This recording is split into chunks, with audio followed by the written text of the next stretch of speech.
Hello, my beautiful souls. Welcome sa ating tarot reading sessions. Keep in mind, general reading po ito. Maring mag-resonate, maring hindi. Kunin nyo na lang po kung para sa inyo and leave the rest. Maaring mag-shift the energies or magkabaliktad ang sitwasyon. Kaya kayo na pong bahala kung saan kayo nakalugar sa reading natin. Okay, let's see.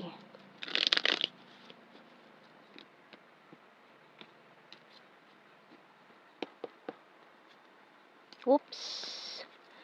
Ang Emperor, Aries energy, and the Knight of Pentacles.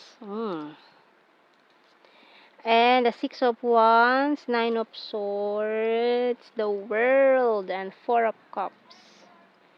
The Four of Pentacles and the Seven of Pentacles. Okay. And the Five of Pentacles. Okay. Ayan.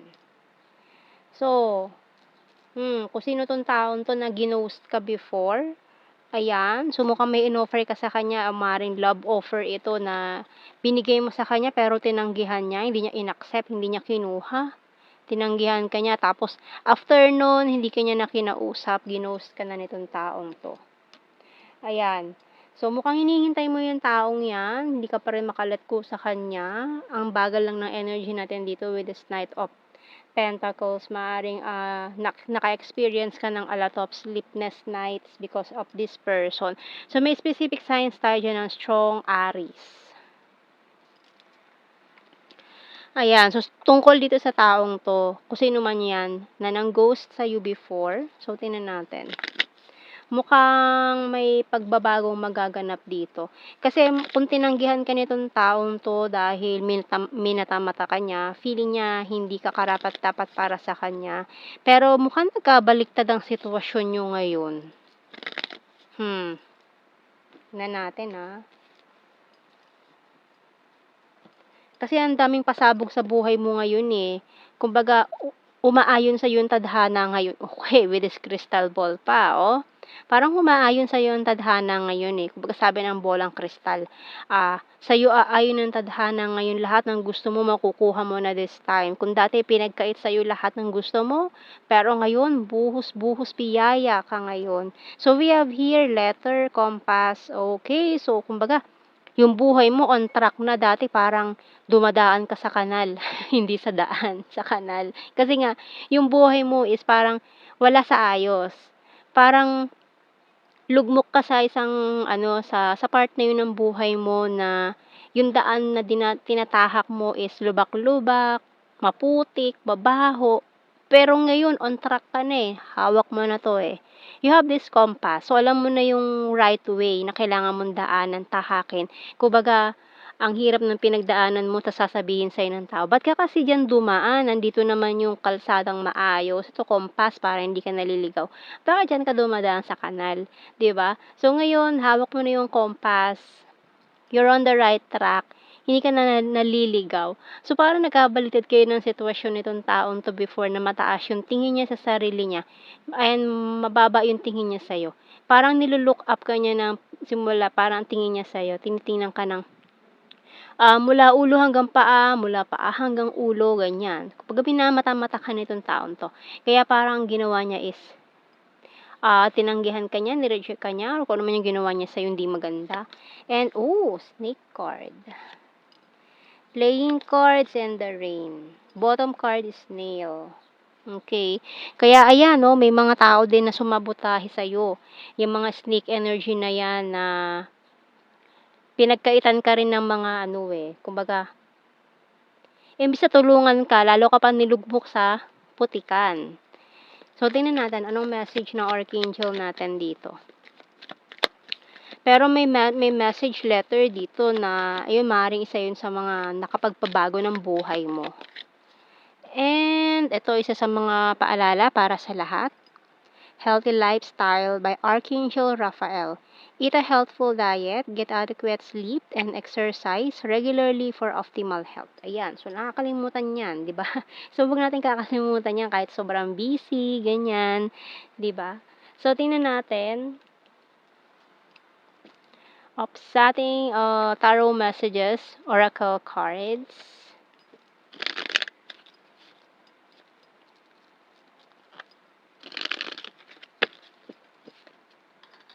So, kumbaga dati tinitingala mo 'tong taong 'to, pero ngayon siya naman ang titingala sa'yo.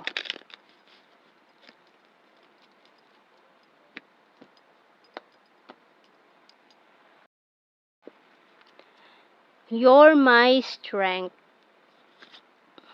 You complete me. I want to surprise you. Uy, may mga pa-surprise ha. You're so sweet and caring.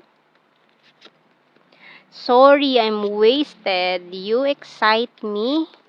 Letting you go, walking away, and you're my rest and my healer. So, yung bottom card, uy, this is not over yet. Okay. Mukhang itong taon to naman na maghahabol sa'yo after nito. No? Yan, pero tingnan pa natin. More messages. So, after niya i-reject ka, i-ghost ka, di ba?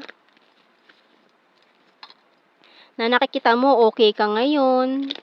Na parang nung unang nagkita ulit kayo, uy, siya ba yun? Siya ba yung tinanggihan ko before? Di ba?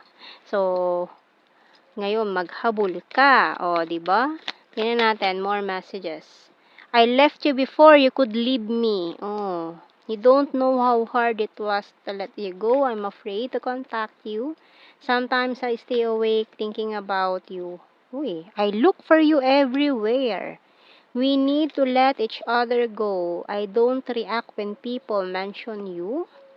And I'm not available. So, maaaring ito rin isa sa mga dahilan ko bakit kanya ni-reject dati, tinanggihan. Kasi feeling niya not available siya. Or maraming tao naghahangad sa kanya. Feeling niya, lalo na kung marami tong option, tong taong yan, hindi yan basta-basta magsa-settle down. Or tatanggap o papasok sa isang relationship. No? Kasi alam niya marami nagkakagusto sa kanya eh, kaya gusto niya munang i-enjoy yung limelight, i-enjoy yung attention, hindi siya magse-settle down for someone else na feeling niya not good enough for them, yung mga ganyan. Kasi feeling niya ang taas ang tingin niya sa sarili niya eh. Ganon. And it was my fault, but I blamed you. Bottom card. Okay, so let's see kuha tayo ng mga initials natin dito. Yan, pwedeng initials ng pangalan nyo or anything na words na pwedeng mabuo na connected sa inyo. Okay, so or kung ano man gusto nyong gawin dyan sa mga initials na yan. Kung anong nafe-feel nyo. Ayan, meron tayong G, O, P, X, letter A, N, I, Y, W, V, Q, L, M, F. Bottom card natin, T. Okay. So, tingnan natin sa blue card. We have here, uy, mali mo, kayo pala talaga, no? Sa end game, marriage, balance, and attraction. Pero for some of you, parang attracted naman siya sa'yo, pero parang tinanggihan ka niya kasi feeling niya yung status ninyo is not compatible. Parang ganun. Ginudge ka niya agad, no? So, tingnan natin. Sa ating general signs and messages. So, mga keywords na lang to. Hindi na natin kailangan i-explain. Alam nyo na yan. Kasi, nagbase din yung taong yan sa sasabihin ng mga tao sa paligid niya. We have here province, creepy, stalker, pero ngayon nag-i-stalk yan sa'yo. Earth sign, Taurus, Virgo, Capricorn, fantastic friend, April. Mirror card. Summer, logical, Luzon, talented, South PH.